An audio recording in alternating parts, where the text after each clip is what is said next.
কুষ্টিয়া জেলা বিএনপির আহ্বায়ক কমিটি বাতিলের দাবিতে সংবাদ সম্মেলন করেছেন জেলা বিএনপির পদবঞ্চিতরা। সংবাদ সম্মেলনে জেলা বিএনপি ত্যাগী পরীক্ষিত ও আওয়ামী সরকারের আমলে নির্যাতিত নেতাকর্মীদের ৩১ সদস্য বিশিষ্ট আহ্বায়ক কমিটিতে না রাখায় ক্ষোভ প্রকাশ করেছেন বক্তারা।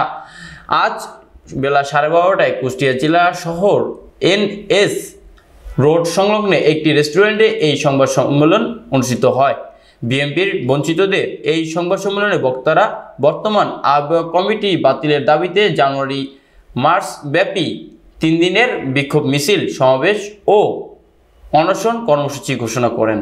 সংবাদ সম্মেলনে উপস্থিত ছিলেন জেলা বিএনপির সাবেক যুগ্ম সম্পাদক আব্দুল রাজ্জাক বাচ্চু, জেলা বিএনপির সাবেক যুগ্ম সাধারণ সম্পাদক কাজল মজুমদার, জেলা বিএনপির সাবেক সাংগঠনিক সম্পাদক শিমুল হাসান অপুসহ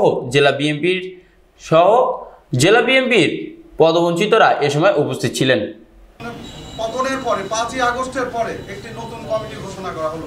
সেই কমিটিতে আপনারা জানেন আমরা দীর্ঘ ত্যাগী পরীক্ষিত যারা নেতৃবৃন্দরা দীর্ঘদিন পরে কুষ্টিয়ায় একটি বিএনপির কমিটি গঠন হয়েছে। দেওয়া নিয়ে যে আন্দোলন, সেই আন্দোলন যেভাবে আপনারা উপস্থাপন করছেন, আসলে আমরা সত্যি আনন্দিত।